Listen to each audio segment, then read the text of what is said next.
Darkcast Network. Welcome to the dark side of podcasting. Roses are red, violets are blue. We have something dark planned for you. We're glad you're back for the dessert portion of our not-so-sweet Sweethearts Date this Valentine's Day. If you're a dessert-first kind of person, some of the best podcasts in the Darkcast Network joined us to share some true crime stories during the dinner portion of our series.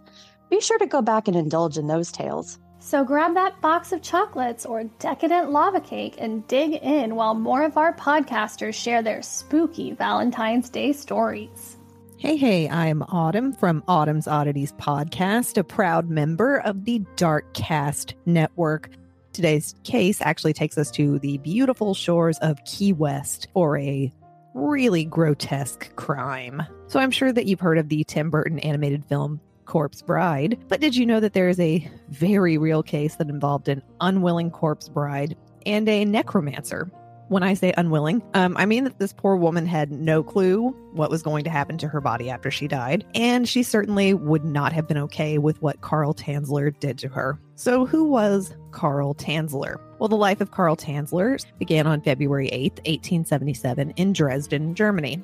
He was born as Carl with a K, Tanzler, or George Carl Tanzler. So there's not much information about his early life up until his teen/early adult years.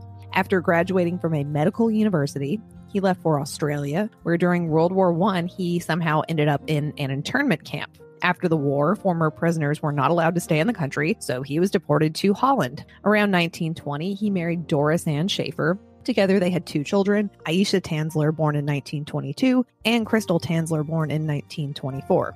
So Tanzler saw no prospects in post-war Europe, so he decided to immigrate to the States, and his sister actually already lived in Florida. So Tanzler immigrated to the U.S. in 1926. He sailed from Rotterdam on February 6th to Havana, Cuba.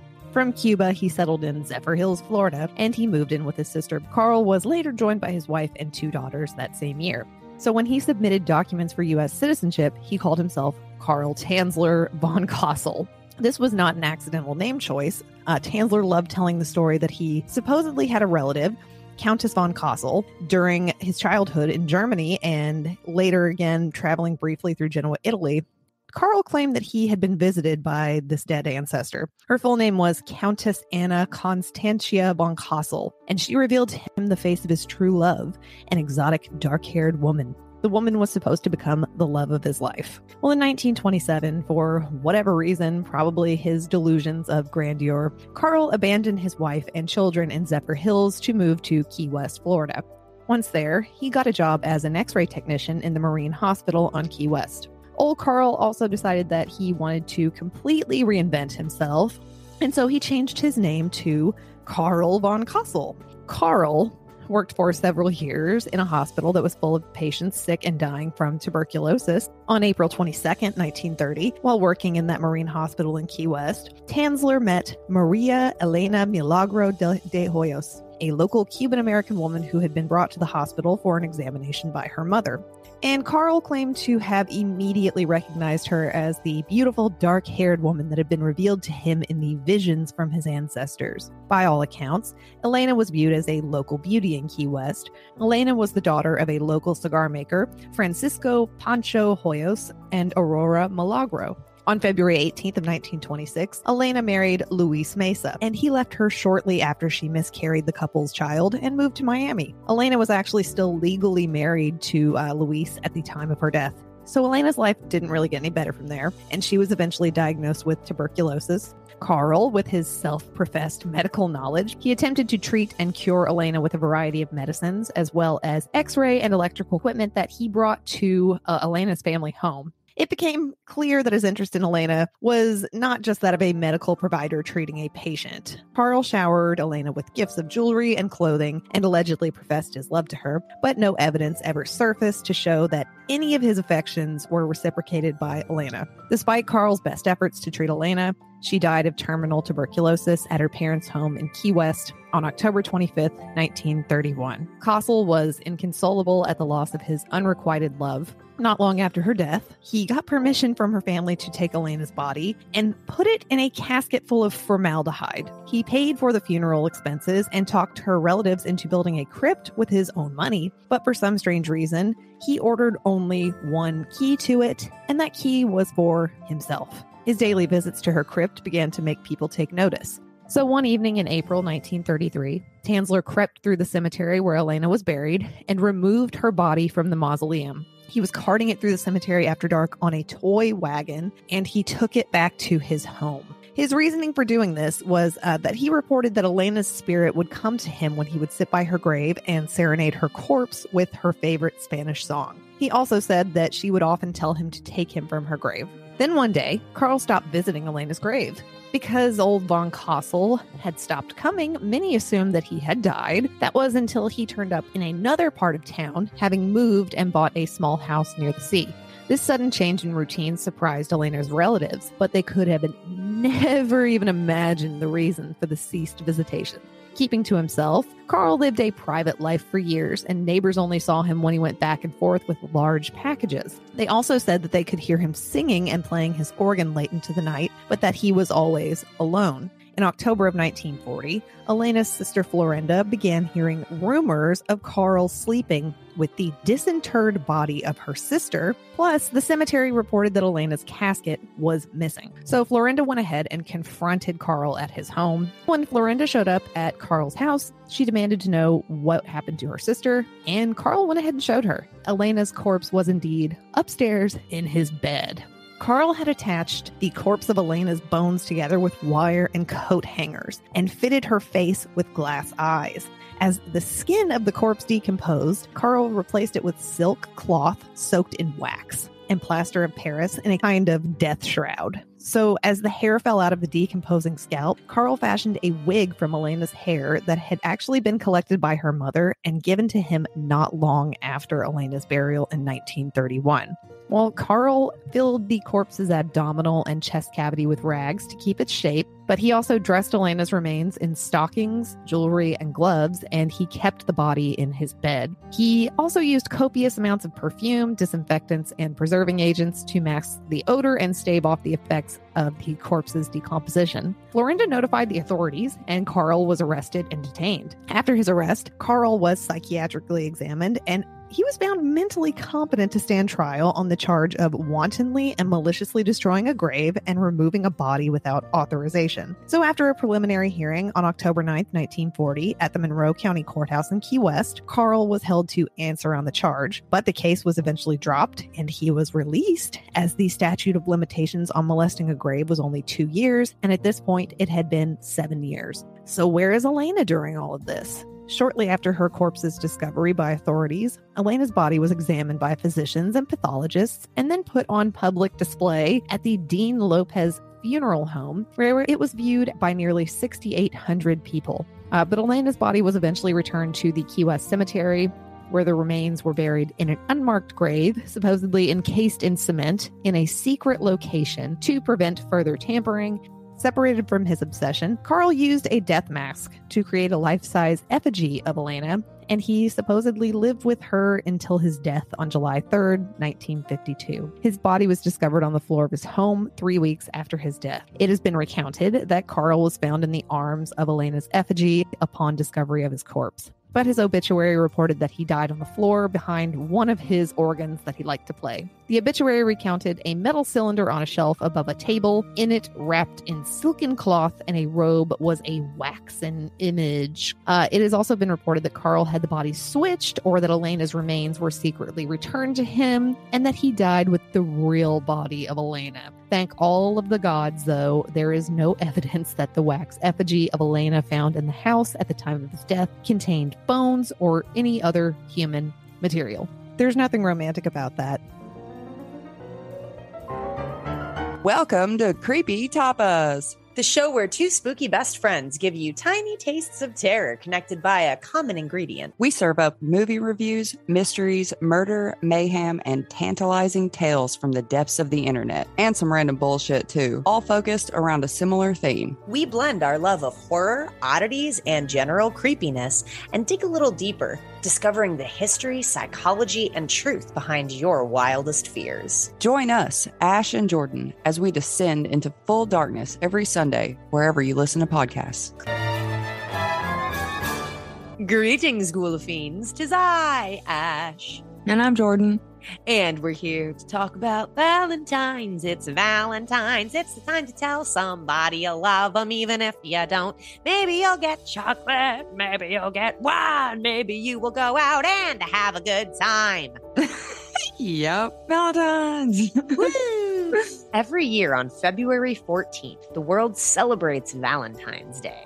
It's a time to celebrate love and romance. But the origins of this festival of candy and cupids is actually pretty dark and bloody. Animal sacrifices, random coupling, and the whipping of women. Not quite the lovey-dovey day that we celebrate now. So I'm sure most people believe that Valentine's Day has its roots in the Christian faith, considering the day is seemingly named after Saint Valentine. Many historians believe that the day originated from the Roman pagan festival of fertility called Lupercalia. This was a major festival on the Roman calendar and was commemorated every year on February 13th through the 15th. It was held in honor of Faunus and Lupercus, the gods of agriculture and fertility. In the morning, the priests of Lupercus, known as Luperci, gathered at the Lupercal cave, which lay at the foot of the Palatine Hill. In a ceremony for fertility, and because Lupercus was a god of shepherds, 2 male goats would be sacrificed in the cave. This was followed by the sacrifice of a dog to represent purification, because dogs often guard the flocks, and I'm not okay with that. Well, blood from the sacrificial knife was then smeared across the foreheads of 2 naked Luperci. So after the blood face paint party, the knife was wiped clean with a piece of milk-soaked wool, which was meant to signify new life. And historians have suggested this ritual is why Valentine's Day is associated with the colors red and white. Red represents the blood from the sacrifice, which sounds like a Valentine's Day poem. Roses are red like the blood of the sacrifice. Violets are blue like your bruises. White represents the milk on the wool that wipes the knife clean. Think about that the next time you decorate for Valentine's Day and you're like little red hearts and white. That's blood and milk. So a huge feast followed this ritual. And after everyone was thoroughly stuffed, the Luperci cut strips of skin from the sacrificed goats called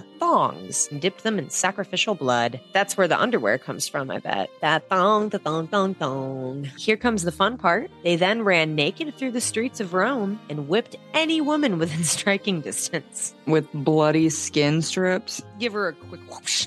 Just a quick whack. She'll love it's fine. They did, I think. I mean, pre-feminism was hard. I am having difficulty conceiving. What can I do? Well, you can stand here and let us beat you with this bloody goat flesh. That'll help. That'll help. It'll fix all your problems. I'll magically go away. You will become blessed with child. Full dong out. Just give her the slap with some bloody goat skin. Sounds awful. It does sound awful. Many welcomed these lashings and often revealed bare skin for striking. Romans believed that these beatings would make childless women more fertile, while also blessing pregnant women with an easy birth. Another custom during Lupercalia was the pairing of young Roman boys and girls. At some point during the festival, the names of young girls were written on bits of paper and slipped into a jar. Every young man would then pull out a girl's name, and the pair would be coupled together for the rest of Lupercalia. It's like a fun little blind date bingo. That does not sound fun, like throwing your name in a hat for some random person to pick out. You don't think that's a meet cute? Some people fell in love, and then they would stay together, and then they get married, Just worked out. Cosmic connection that never would have happened otherwise. Grandma, how'd you meet Grandpa? Well, he drew my name out of a hat. Got me pregnant during Lupercalia, and that was it. It is not officially known whether the stories about Saint Valentine were about one man or multiple men merged together. The most popular belief is that he was a priest in the Roman Empire during the 3rd century, and was executed under the command of Claudius II for performing marriages in secret after the emperor had outlawed them. The story goes that while awaiting his fate in prison, he fell in love with the jailer's daughter. After his sentence was decided, Valentine supposedly left a farewell note to the young lady and signed it, "From your Valentine." Then on the 14th of February, 269 AD, he exited the jail and walked towards the most unromantic of ends, death by beating and decapitation. As Christianity swept across the globe, many pagan traditions were absorbed and adapted into the Christian faith. In the 5th century, Pope Gelasius I banned Lupercalia and declared February 14th a day to feast and celebrate the life of the martyred Saint Valentine. The festival became more of a theatrical interpretation of what it had once been, but that didn't stop it from being a day of fertility and love. So, if you're listening to this and you don't know already, all women ovulate on Valentine's Day. So I did a little deep dive about some of the 3 most popular presents that you get during Valentine's Day. The rose did not start its life as a symbol of romance. We're going to pop in the time machine. We're going to go back to Victorian England. It's probably actually not very good for either one of us. Women's roles were limited by social norms and customs, so women were only permitted to learn subjects that were deemed socially acceptable. The language of flowers, or florography, was studied by most Victorian women and was basically really slow, cryptic text messaging. These messages would be sent to lovers, friends, and yes, even enemies. Imagine sending your enemy a bouquet of flowers. Pennyroyal in a bouquet often symbolized, "You must leave." Disdain for the recipient. Rose meant perfect beauty on its own, but the red symbolized romance. So you can see how the recipient would read the red rose as being a romantic gesture. Although most of these secret messages faded away over time, we still use the red rose today to tell someone we want to smash. We have been using chocolate in relation to sexual desire and romance for over 5,000 years. The earliest documentation of it comes from the Mayans. The Mayans loved drinking chocolate. They would grow and harvest cocoa beans, grind them into a paste, which was then mixed with chilies, cornmeal, and water. This chocolatey drink was used in religious ceremonies and as a dessert at the end of celebratory feasts. Mayans were the first culture to link chocolate with romantic love. The couple would sip the chocolatey concoction from a shared chalice during their wedding ceremony. So Aztecs created a similar beverage called Zocolotl, which contains cocoa, honey, and vanilla, which actually sounds friggin' delicious, and I'm tempted to order one the next time I go out for fancy coffee drinks. This was believed to give you special powers. It probably does. Chocolate makes you a superhero. So it was known to arouse severe passion and make you, incredibly amorous. King Montezuma II would partake in this ritual before entering his harem to stoke his libido, The Greeting Card Association says the oldest known Valentine's Day card still exists to this day. It's a poem written by the Duke of Orleans. The Duke had a tragic life, wrought with grief like so many during that time. His first wife was lost during childbirth, and his family had mostly all died. Eventually, he was captured at the Battle of Agincourt in 1415 and sent to the Tower of London. He would spend 25 years in confinement. While he was a prisoner, he wrote many letters back home to his wife, as well as journals of poetry, which became progressively darker during his confinement. One such communication to his wife is the very first Valentine, and it goes, "My very gentle Valentine, since for me you were born too soon, and I, for you, was born too late. God forgives him who has estranged me from you the whole year. I am already sick of love, my very gentle Valentine."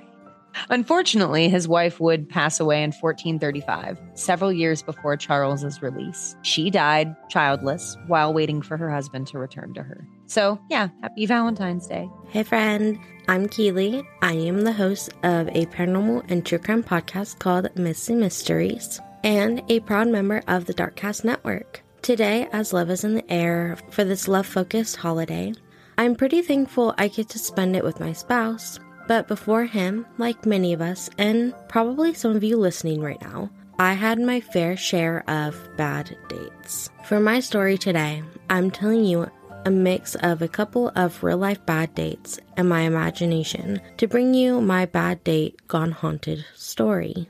Let's take a jump back to early 2019 when a 19-year-old me just entered the world of dating apps. I was on as many of the dating apps as I could think of, but I met this specific date on Bumble. Our plan was to meet at a restaurant after I got off of work that night. I normally try to save dates for my days off because at this point I worked at a doggy daycare and smelled like dog, especially after work on rainy days like this day. But this date was super stubborn about this specific day. And of course, he was the one who ran an hour late. But I still went through with the date. Odd to say the restaurant is where it went wrong when he was an hour late, but here is where it all went wrong. As we sat down, he made inappropriate comments about the waitress while still being rude to her.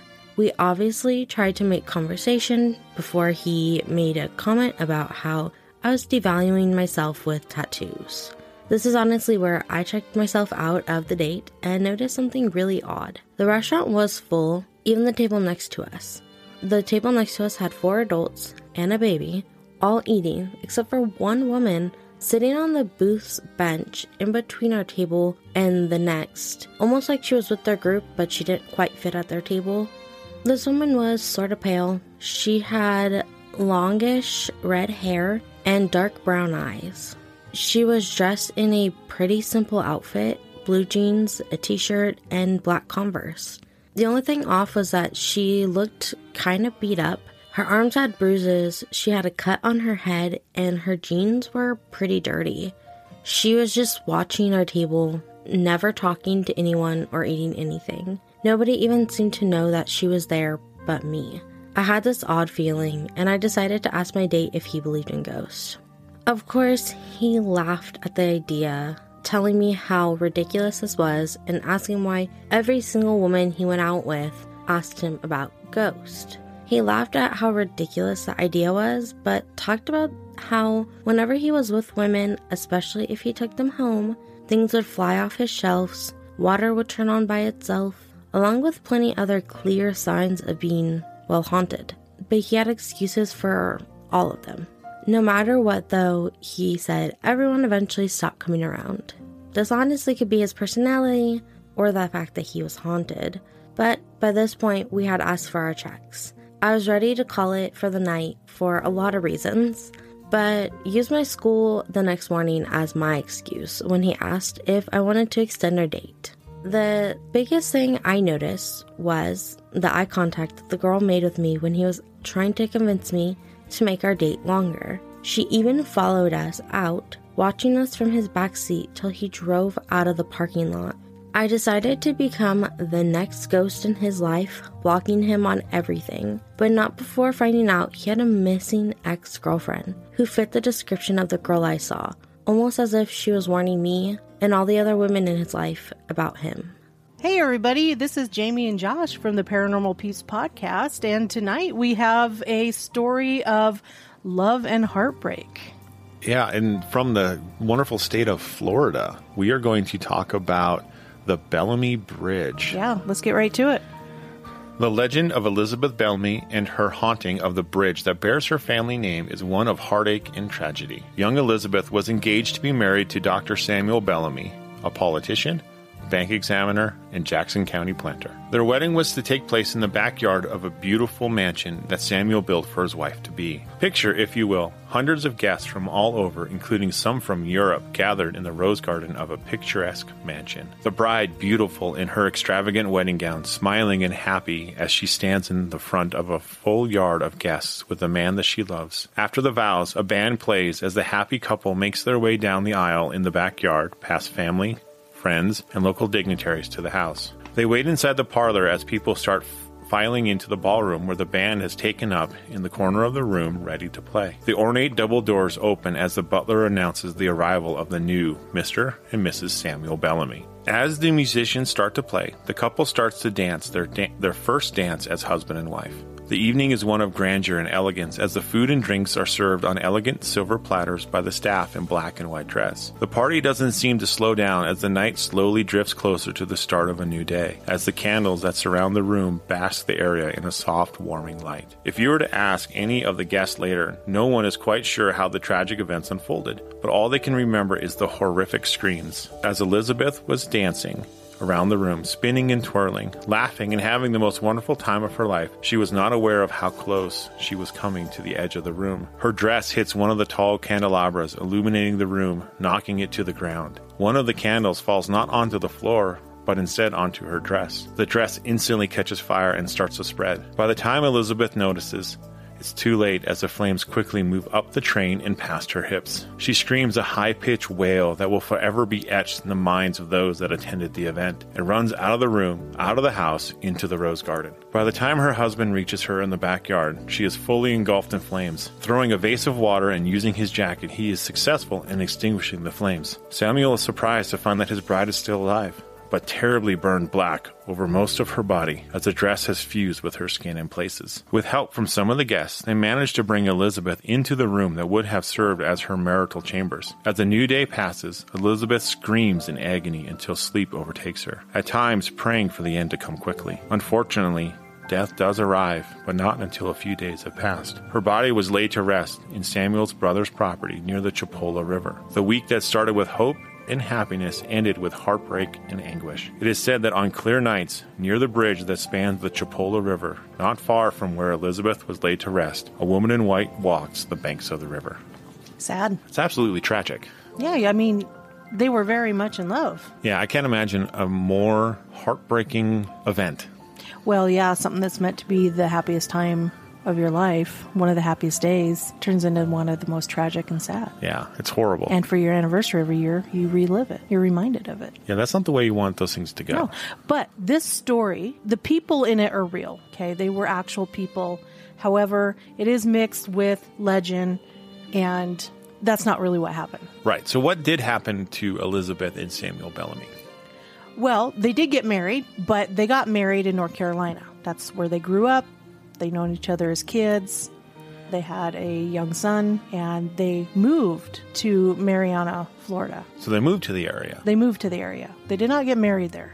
So then how did we come up with this? Where did this story come from? It had to come from somewhere. So a lot of people believe it came from this woman who wrote these books. Her name was Caroline Hentz, and she wrote books, but in her books, it's that same story, but it's of a slave woman that got married. And she got married in a stately mansion because her owners held her in such high regard that she was married there. And it is her that her dress caught fire. And that's based on actual events, but in another state. It was not in Florida at all. And a lot of people believe that while people, that while the books that this woman had wrote on these events, based on true events, they've forgotten long about the books, but the story seems to have, imposed itself on Elizabeth and Samuel and their story. So it's kind of like a mix of the two. That's interesting. Kind of morphed into one. Yeah. Yeah. So Elizabeth really died of malaria, and her and Samuel's young son died a week later of malaria as well. And she is buried in Marianna, Florida. She is. So is that her ghost? I would believe, because look at the way it all ended for her. I mean, in the story. But even if she died of malaria, right? When she died, her son was still alive. And of course, her husband, because he recovered from malaria. Right. So, yeah, she lost, it was just, they were very much in love. And Samuel never got over the loss of his wife and son. I mean, he went on, but he turned to drugs and alcohol. And eventually he committed suicide. Which is still, that's the true story, and that is still horribly tragic. It's horrible and tragic, because when Elizabeth died, she was only 18. That's very young. And her son, Alexander, was only, I think, 18 months old. So he was very young as well. Yeah, that's all really young. It's all very young. So very, very tragic. I believe she could walk those banks over there in Marianna by the Bellamy Bridge. I believe so, too. I believe that the ghost sightings, I believe, are real. Mm-hmm. I do, too. They may not necessarily be appointed to the correct person. Yeah. But the story is that of love and tragedy. Love and loss. Love and loss. True love and, and the tragic loss of it. So hopefully they're together now. Yes. It is said because Samuel committed suicide that he was not able to be buried within the church grounds and all that stuff, because suicide was considered looked at, a mortal sin. Yeah, so they say he's forever cursed to wander looking for his wife and child. But what I hope that they are together. Yeah. I hope that they're all together. So keeps the tragedy. Yes, but a little better. You can look up on YouTube and Bellamy Bridge in Marianna, Florida. There's videos. Look it up online. There's pictures of the Bellamy Bridge. You know, it's just an old frame of a bridge anymore. It used to be wooden. It's metal now. It was replaced in 1900 and something. But yeah, you can find pictures. You can find pictures with little streaks, orange streaks and white balls of light through it. You can visit it. There's the Bellamy Trail that went in there. So I believe there's tours. So yeah. Just be careful. It is Florida. It is by water. Mm-hmm. I'm sure there's gators. I'm sure. So everybody, stay ghosty. Hi, this is Kiki, the producer and chief researcher of the Pennsylvania-based podcast Mission Spooky. I'm usually joined by my host, JC, a former paranormal investigator, and my co-host, Cord, a former ghost chaser and professional wrestler. Every other week, we dive into some disturbing subjects, such as ghostly encounters, weird legends of the Northeast, and even some true crime connected to paranormal activity. Today is a special Valentine's Day love story about a fanciful, yet cold and calculating girl of privilege and the unfortunate man she seduced into killing her equally unfortunate husband. This tragedy is often referred to as the Cherry Hill murder. Elsie Lansing began her troublesome ways at a young age. According to family records, she had lost both her father and mother before the age of 15. Abraham Lansing, her uncle, became her guardian, and she was the sole heir to his estate. According to Robert, Elsie spent most of her time gallivanting with her friends. She would invite them through a little traversed rear entrance to play in the stables in the backyard. This doesn't seem to be a terrible offense, but for a young girl who was to inherit a large sum of money, it appears that Uncle Abe expected more from his young ward. He became so distressed that she chose to neglect her studies and run amok that he began nailing her windows and doors shut. Rarely was she left alone for too long, someone always watching her every move to keep her in line, which led to an extreme decision. John Whipple boarded next door to her uncle's home. He and Elsie became friends, and then, according to Robert Lansing, Elsie attached herself to him in a, quote, lecherous fashion. John Whipple would find himself madly in love with the 15-year-old and devise a plan for her escape, which included running away and eloping with him. Robert Lansing recalled how he and his brother tried to stop the elopement from happening, but in the end, they knew the marriage had probably taken place the evening before in Troy, New York, and so there was no sense in running after the two lovers. Abraham Lansing was not a happy man at this point. His protege, having married Whipple, 9 years older than herself, was now on her, quote, own, but rather than her inheriting his fortune, Mr. Whipple was now in charge of it by way of the marriage. He naturally accused John of marrying Elsie for the money and having no real interest in her happiness. In due course, the Whipples found themselves moving to the beautiful and prestigious home known as Cherry Hill in Albany, New York. Cherry Hill was the family residence of the Von Rensselaers. While the Whipples and Abraham resided here, there were at least 14 other people living in the home, including Philip and his family, servants, and workers. By this time, John Whipple has also proven himself to be an amazing and hard-working husband, and a businessman. He took Elsie's inheritance, and from what family records indicate, rather than spend it frivolously, he had grown it into a small fortune. John was the captain and owner of a sloop and had been traveling between Albany and New York City as a merchant's vessel. Living at Cherry Hill meant that Elsie was never alone while he was away, and she would always have help in raising their first child, a son. It would seem that both John and Elsie should be happy with this arrangement. Elsie would destroy this perceived happiness, as she began a new relationship with a man hired to work at Cherry Hill named Joseph Orton. When Orton arrived at Cherry Hill, the Rensselaers thought they knew everything there was to know about him, but he did have some secrets of his own to keep. Some accounts suggest that Orton had seen Elsie before taking the job at Cherry Hill. Either way, an intense affair between the two begins, with a string of letters back and forth delivered by servants and sometimes the Van Rensselaer children. By the spring of 1827, Elsie and Joseph began to construct a plan to run away together. Elsie decided they needed at least $1,200 to begin a new life, but her husband had total control over her money. She decided to take matters into her own hands and bought arsenic in Albany.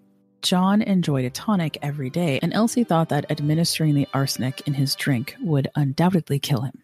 Naturally, Elsie doesn't want to be implicated in her husband's death, and there are some conflicting records about whether or not she or Joseph asked a one Dinah Jackson, the last slave working under the Van Rensselaers, to administer the poison to John for her.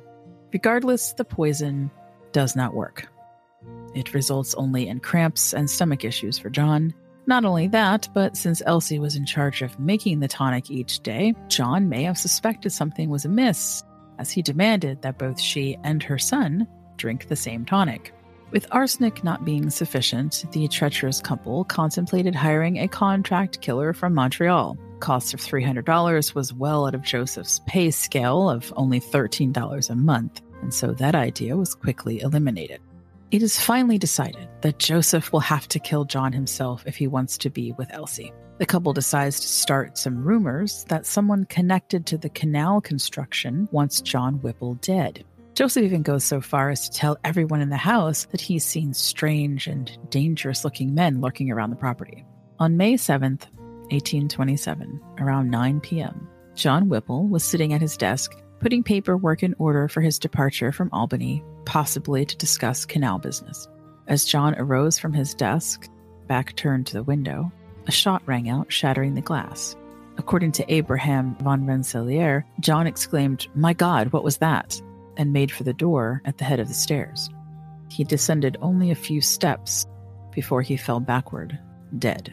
The ball from the shot had cut through his left clavicle, struck an artery of the heart, and bounced into his right lung, lodging itself there.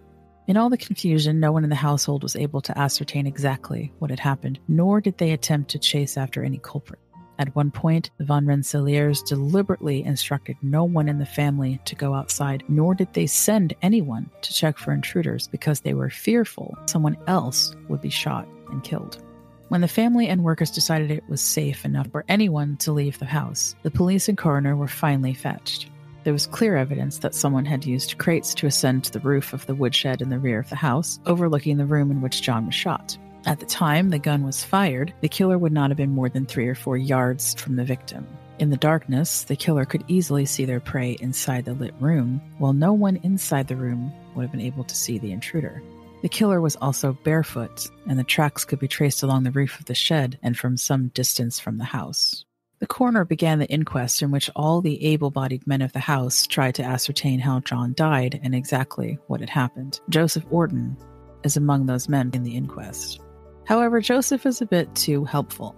In his attempt to feign distress over John's death, he gives away a bit too much. With almost 20 people living at Cherry Hill, the affair the couple thought was so secret was actually noticed by more than they thought. With a small hill of then circumstantial and yet compelling evidence, 2 days after the inquest, Joseph Orton was arrested for the murder of John Whipple.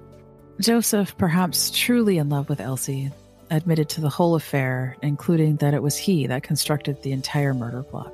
Rather than attempt to save Joseph from swinging alone, Elsie immediately said yes, the whole murder was his alone and that she had nothing to do with any of the murder plot nonsense. As the trial began, Joseph is forced to reveal his huge secret, one that he may have told Elsie, and that is that his real name is Jesse Strang. He had abandoned a wife and children, leaving them behind to start a new life in Ohio. There, he eventually faked his own death and took on the new identity of Joseph Orton. Unfortunately, this only makes him appear to be more guilty of constructing a murder plot while making Elsie look like she's been taken in by a nefarious thief only after her money and power. At least that's how the court is going to see it. During his trial, Jesse Strang told his side of the story, implicating Elsie almost every step of the way. It is she who devised the poison plot, although he says that he bought the arsenic. She tried to give him a pistol to shoot her husband. Strang admits to preferring rifles and ultimately purchasing a $25 flintlock in order to do the deed. She has him practice shooting through glass, as it was her idea to have him shoot from the woodshed roof through the window. She bought him socks so his shoe prints would not be traced. Strang explained how he jumped off the shed and ran into the ravine behind the house to bury the rifle. He put his coat and boots on outside and snuck back into the house, where he pretended to be shocked that John Whipple had been killed. He was the one sent to get the coroner and was then sworn in as a member of the inquest. Jesse Strang is sentenced to death by hanging. Elsie's trial was the next day, and she was charged with accessory before the murder. Her relative, Solomon von Rensselaer, was a politician and general in the War of 1812. He spoke on her behalf and basically suggested that she was not capable of constructing such a heinous and calculated crime. Dinah Jackson, now a free woman, was allowed to testify that indeed Elsie did have something to do with the poison plot long before the shooting. However, her testimony will not be taken seriously either. As Robert Lansing put it, quote, Mrs. Whipple then went scot-free, but the prevailing opinion was entertained that she was equally guilty and ought to have suffered the severe penalty of the law. I was at the trial. End quote. Jesse Strang would hang alone on August 24th, 1827, a crowd of at least 30,000 appearing to watch. Unfortunately, Strang's hanging was butchered. The fall did not break his neck, and he suffered greatly, slowly suffocating for just over a half an hour. This would be the last public execution in Albany. Elsie eventually remarried a man named Nathaniel Freeman, but he died suddenly. She would only live 5 years total after Strang's death. Thus concludes your very special Valentine's Day love story gone terribly wrong. Or does it? Today, Cherry Hill stands as a historic site. Its lovely yellow wood planking glowing in the summer sun, but every once in a while, even during those beautiful hot summer days, a cold chill lingers in the upstairs room. Is it John Whipple, wandering the hallway trying to figure out what happened to him on that terrible night? Or is it Jesse Strang, just outside the window, gazing in and contemplating the poor life choice that led him to the hangman's noose? Thank you for joining me today, and thanks for listening to all the stories in our special Darkcast tribute to Valentine's Day. Mission Spooky can be found on all podcast platforms, and we hope you give us a listen in the future. As I always say, stay spooky and don't die, but if you do, contact us. Hey, this is Dana from The Crime Diner. We are a Jersey podcast, and we tell stories with a variety of true crimes, cults, mysteries, historical hilarities, and sometimes victim stories.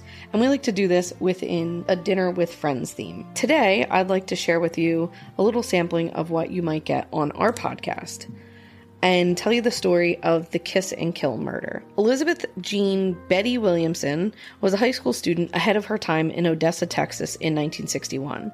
She was not very popular. She had some very forward-thinking views for the time, being anti-segregation and pro-sexual freedom. She was a talented actress who wanted to eventually star on Broadway. She met a very conventionally popular and attractive boy named John Mack Herring. They started a little fling in the summer of 1960. While she was thrilled about the romance, he wanted to keep it a secret. They broke it off, and Betty was distraught. She had a plan that if she got with one of his friends, that she would make him jealous, but Mac wasn't jealous, and he just ended things permanently with her. She was so upset that she asked some of her friends to help her die, and they mostly thought that she was just being dramatic. So on the morning of March 22nd, 1961, police took a call from Betty's mother, reporting that her daughter had not come home from a high school play rehearsal. Police started their investigation at school, talking to friends and teachers. The night she disappeared, Betty had gone out with another man. When he dropped her off, he spotted Herring's car in the alleyway behind Betty's house. Investigators brought Herring in for questioning, and within 45 minutes, he told them the whole story. He said that Betty had been begging him to help her end her life. She seemed so miserable, so he decided to do what she asked. After rehearsal, he drove home, grabbed his shotgun, rope, and lead weights. Around midnight, he picked her up in the alley. She was wearing pink shorty pajamas and a duster. He said that the conversation was light and cheerful, and then they drove to the spot Herring had chosen, a stock pond on property his family leased about 25 miles north of Odessa. As they walked to the pond, they talked about how happy she would be in heaven. He told police, "I just stood there with the gun I said, "Give me a kiss to remember you by." She gave me a kiss, and then she said, "Thank you, Mac. I will always remember you for that." Then she said, "Now." Herring said he raised the barrel of the gun up to her head. She grabbed it and held it to her temple, and I just pulled the trigger. She was dead, like that, and snapped his fingers. After tying 2 lead weights around her waist, he dragged her to the center of the pond and let her go. Herring led police to the murder scene. He waded into the pond, grabbed the corpse by the feet, and dragged her out to the water's edge. The coroner ruled that her death was caused by a shotgun blast that partially decapitated her. It looked like an open and shut case for the handsome football player, but his lawyer filed a motion for a separate trial to determine if his client had been temporarily insane, unable to distinguish right from wrong. Innocence or guilt would not be considered at the trial, only his mental state. If the jury found him insane at the moment of the murder, he'd go free, and the judge granted this motion. On the first day, the defense introduced a letter that Herring handed to his father just before he was arrested. It was in Betty's handwriting saying, "I want everyone to know that what I am about to do no way implicates anyone else. I say this to make sure that no blame falls on anyone other than myself." She said that she was waging a war within herself and, quote, "I fear I am losing the battle." Herring, she wrote, had graciously consented to help her beat a quick retreat into no man's land of death. The defense calls family and friends and expert witnesses. Dr. Martin Grice, a local psychiatrist, declared that Herring was dethroned of his reason by a gross stress disorder. Grice said that he became mixed up and so sick that he felt pulling the trigger was what he should do for her. After nearly 11 hours of deliberation, the jury determined that Herring was insane at the time of the murder. The Texas Supreme Court later reversed the decision, which meant that he would have to face another jury. In that second trial, he was also acquitted. Mac remained in Odessa, did not lose any social status from the event, and instead the town gossip maligned Betty, accusing her of leading him astray. She became known as the Ghost of Odessa High. For years, people believed that a specter of a pretty blue-eyed blonde would appear if you parked in front of the school's auditorium at midnight and flashed your headlights, honked your horns, and called her name.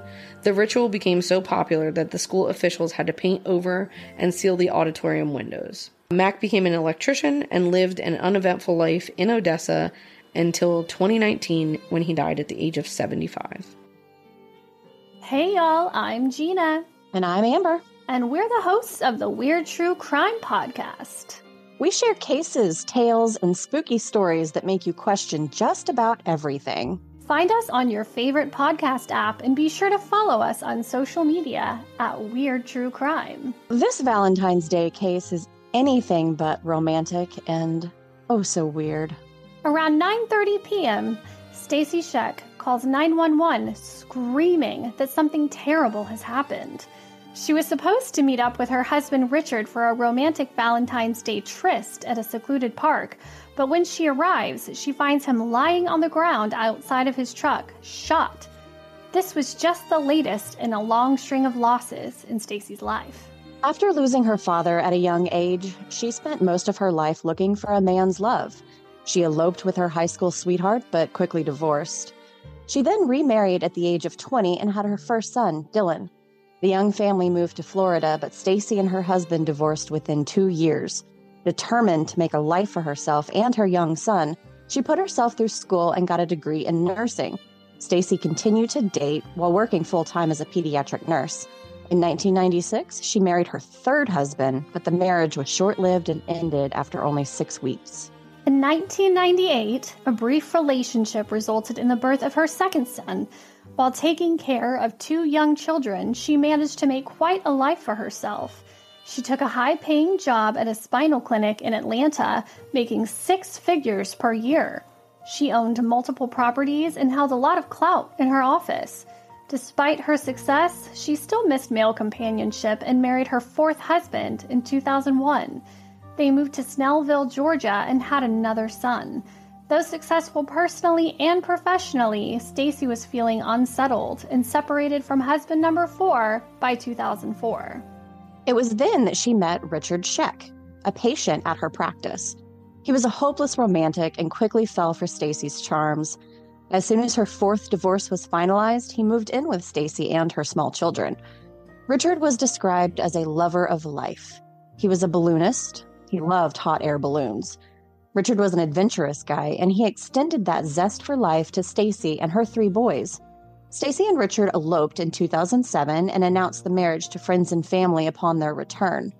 He was an all-around good guy and took an interest in his stepsons' lives, eventually adopting them as his own.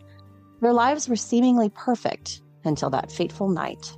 On Valentine's Day, 2010, Stacy and Richard made sure to take time out of their busy schedules to celebrate the romantic holiday together. It was Stacy's weekend to help take care of her elderly grandparents, so Richard stopped by their house around 5:30 for dinner. They were going to rendezvous at Belton Bridge Park in northern Hall County later that night to exchange their Valentine's Day presents. Richard left for the park while Stacy stayed behind at the house to wait for the night nurse to arrive for her grandparents. She left the house around 9:20 after the night nurse arrived and headed to meet him. When she pulled up, she noticed Richard's truck sitting there, but immediately felt something was wrong. The truck was running, the door was open, and the headlights were on.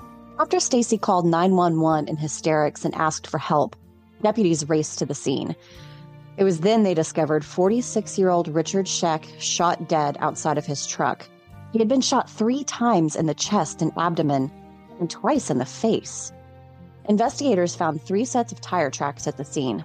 One belonged to Richard's truck, another belonged to Stacy's car, and a third set of tracks had come and gone before Stacy arrived. They could determine that the trucks were left by Goodyear Integrity tires but had no vehicle to match the tires with. The initial thought was that the third set of tracks belonged to the killer and they were looking at a potential robbery. But a closer investigation showed that Richard had been shot 6 times, and his wallet, wedding band, and watch were still on him when he was found. However, due to the remote location, there was a possibility that he drove up on something he wasn't supposed to see and was killed because he was a witness. During her statement to the investigators, it was revealed that Stacy had been having an affair with a man from her work named Juan Reyes. The relationship between Juan and Stacy seemed serious as Juan and his family were living in a house owned by Stacy and Richard. She was also paying for his cell phone and the truck that he was driving. Interestingly, the pair had vacationed together in Las Vegas just 3 weeks before the murder. Stacy told investigators that she and Juan had even talked about being together in the future once her kids were out of school. Police rightfully questioned if Juan had anything to do with Richard's murder, but she outright denied it. The police went to Juan's house at 4 a.m. to question his involvement in Richard's murder, but despite their banging and knocking on all the doors and windows, Juan never answered the door. The following morning, they found him at his workplace and took him to the station for questioning. Reyes openly admitted to the affair with Stacy, but denied any involvement in Richard's murder. He was under the impression that Stacy and Richard had an open relationship, and he had been at home all night with his family in Atlanta. Reyes' ex-wife, who was living at the house at the time and trying to reconcile, confirmed his alibi, and the police were able to rule him out as a suspect. With nothing else to go on, investigators pulled the phone records for the cell phone tower closest to the park where Richard was killed. Since it was a pretty isolated location, there weren't many calls going through the tower, which made it easy to cross-reference the calls made around the time of the murder with Stacy and Juan's phones. The records pointed them to a man who went by the nickname Mr. Results. Mr. Results was actually a personal trainer named Reginald Coleman. He did, however, have a criminal record, but had moved to Atlanta to reinvent himself. When questioned about his whereabouts and phone calls at the time, Reginald told investigators that he had been calling a woman he had been dating, Lenitra Ross. While Reggie calling his girlfriend wouldn't normally be a big deal, police discovered an interesting connection. Stacy Scheck was Lenitra's supervisor at the clinic where they had both worked. Not only did Lenitra work for Stacy, but she also rented one of Stacy's many properties, and the two had become friends. With this newfound connection under their belts, investigators pulled Lenitra's cell phone records and found that she had spoken with Mr. Results on the night of Richard's murder. She sent a text to Stacy that read, quote, "Hope you have a happy Valentine's Day," end quote. The investigators suspected this was code for communicating the job was done. To add more fuel to the fire, Lieutenant Dan Franklin received a call from an IT guy at the DeKalb Medical Center where Stacy worked.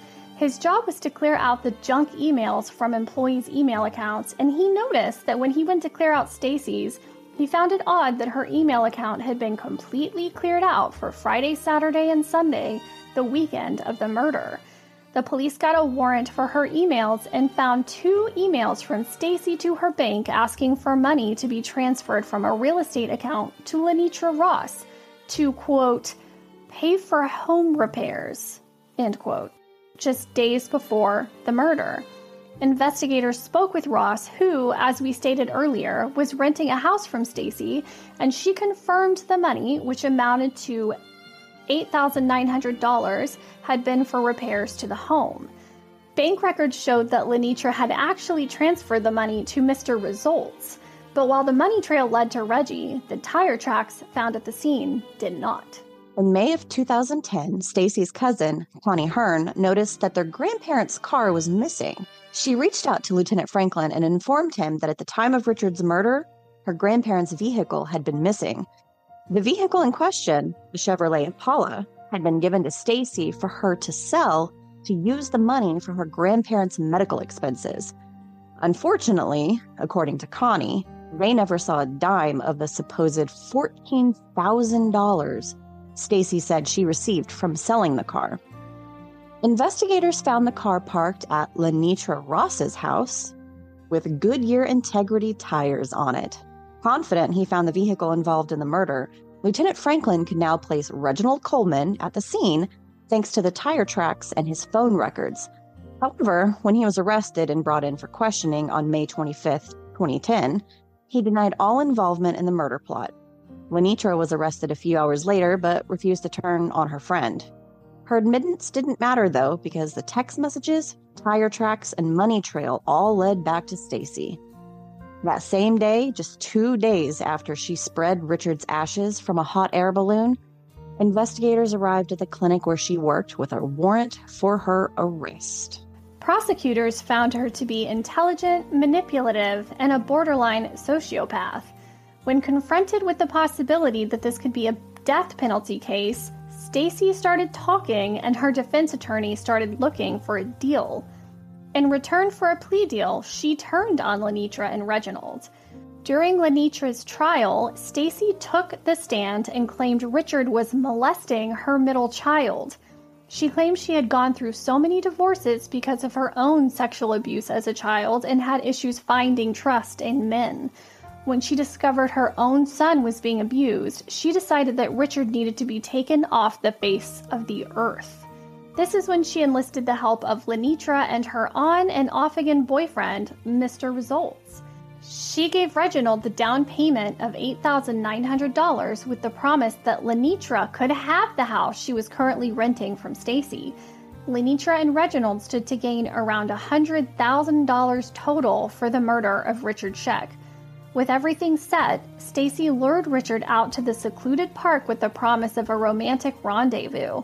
But when Richard arrived, he was greeted by Reginald instead. Lenitra's defense argued that Stacy was making up the story to throw their client under the bus. Regardless, Lenitra was found guilty of first-degree murder and she received life without the possibility of parole. Worried about his own fate, Reginald Mr. Results Coleman decided to plead guilty to murder. He also received life without the possibility of parole. On December 3, 2012, Stacy Scheck pled guilty to first-degree murder, admitting she was the mastermind behind the plot to kill her fifth husband. Though she stuck by the abuse claims in court, Stacy told Richard's sister she killed him because she was worried that if they divorced, she would lose custody of her sons due to the legal adoption. When interviewed, her son stated that he had never been abused by Richard or told his mother that he was being abused. Investigators also found no proof of abuse between Richard and his adopted sons. Prosecutors argued that Stacy made up the claims to get away with murdering him. The court agreed and sentenced her to life without the possibility of parole. To this day, she states she truly believes her son was being abused and regrets not stopping the murder plot. Despite her regret, her own family says Stacy is right where she needs to be. Just goes to show that no matter how happy and perfect everything seems on the outside, you never truly know what's really going on. Hello, this is Nydia of The Crime Diner. We are a Jersey podcast, and every week we serve up a variety of true crime, cults, mysteries, historical hilarities, and sometimes victim stories. We do this within a dinner with friends theme. This is a charcuterie of the kinds of stories that you'll find on our podcast. It was Valentine's Day 2001, and like every dutiful husband in love, Dr. John Hamilton ordered an expensive bouquet of flowers for his wife, Susan. She would never live to see them.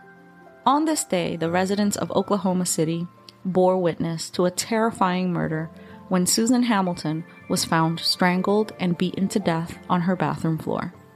Coming home between surgeries, the good doctor allegedly found his wife dead in a pool of her own blood. She had been strangled with 2 of his own neckties, and her skull had been beaten so badly that pieces of her brain were exposed. Dr. Hamilton frantically called 911, claiming that he had found his wife of about 14 years dead on the bathroom floor. First responders found Susan Hamilton to be completely naked, lying in a pool of her own blood on the bathroom floor. At that point, all the skeletons in their closets were released. By their friends' accounts, Susan and John Hamilton had a happy marriage. To the outside world, their marriage was perfect, and neighbors even testified that the two were very much in love. But as investigators dug deeper, they found some suspicious clues that made Dr. Hamilton their prime suspect. Firstly, there was this note that his wife wrote him in his Valentine's Day card. "I bought my cards 2 weeks ago, so I guess maybe they don't seem as appropriate now, but I do love you. Have a good day, Susan." Some of Susan's family confirmed that she was considering divorce after discovering him making sordid phone calls with a stripper. Further investigation also revealed that John and Susan were involved in a dispute regarding money. Still, John's friends and colleagues refused to believe that he was capable of such violence. Then, to complicate the matter further, the police found traces of blood and flesh in Dr. Hamilton's car. His excuse was that he had attempted to perform CPR on his wife when he found her. They also found Susan's jewelry hidden in an underwear drawer, almost as if someone had wanted the police to think a robbery had taken place. So with a solid motive and forensic evidence connecting the doctor to the crime, detectives arrested John and charged him with the murder. Although most evidence seemed inconclusive in John Hamilton's trial, the prosecutors alleged that the doctor had blood splatters inside his shirt cuffs, which was only possible if he had murdered his wife with his own hands. After an expert witness testified that the blood spatters on Dr. Hamilton's sleeve were consistent with someone beating his wife, the jury convicted him of murder in less than 2 hours.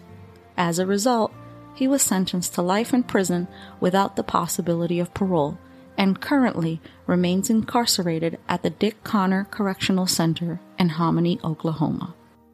Sadly, dessert is gone and the stories are done, which means our not-so-sweet sweethearts date has come to an end.